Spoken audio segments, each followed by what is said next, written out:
is Father Ken Lau, and welcome to the new episode of Nuggets for the Soul. Somebody suggested that I read this book, The Temperament God Gave You, written by Art and Lorraine Bennett, and it's based on the four classic temperaments of choleric, sanguine, melancholic, and phlegmatic.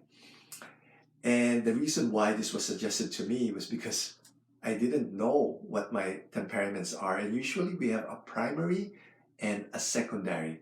So when I was doing the assessment and tallying the result, two temperaments were competing against each other. And the result was like, I'm tied between choleric and sanguine. Maybe many of you would just see the sanguine in me, having a good sense of humor, very outgoing, very sociable.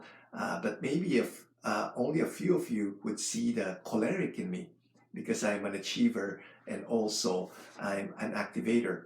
And no temperaments is better than the others. Each has their strengths and weaknesses. Only Jesus is perfect with all four temperaments. Yes, he has all strengths, no weaknesses. And the reason why we have our own temperaments is so that we would need each other. And each temperaments have their spiritual gifts and spiritual weaknesses.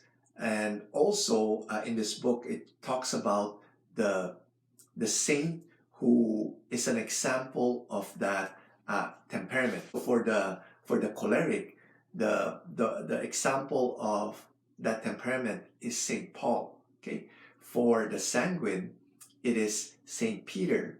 For the phlegmatic, it is Saint Thomas Aquinas, and for the melancholic, it is Saint Teresa Benedicta of the Cross, or formerly known as Edith Stein. So it's really good to know your temperament and also know the temperament of the people that you live with.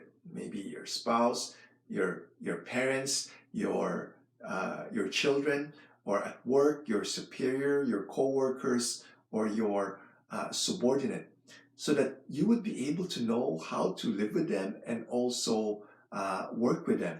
In this book also, it talks about the temperament and also the spiritual life. I'll just share some quote here. On our journey, we bring along our temperament with its advantages and disadvantages. God's grace will supply whatever else we need. Since grace never destroys nature, but rather builds upon it and perfects it, it is critical to understand how our nature, especially our temperament, affects our growth in the spiritual life. Also written here, it says, many spiritual writers stress that the imperfections that arise of our natural temperament are not culpable. The weaknesses of our temperaments are not themselves sin, but they can make certain virtues more difficult to acquire. For example, a choleric, humility is a virtue that is harder to acquire. So I really encourage you to read this book, do the assessment, know your temperament, and also know the temperaments of the people that you live with or you interact with, and also those that you work with. God bless. Living Saint, Jesus, Mary, Joseph, we trust in you.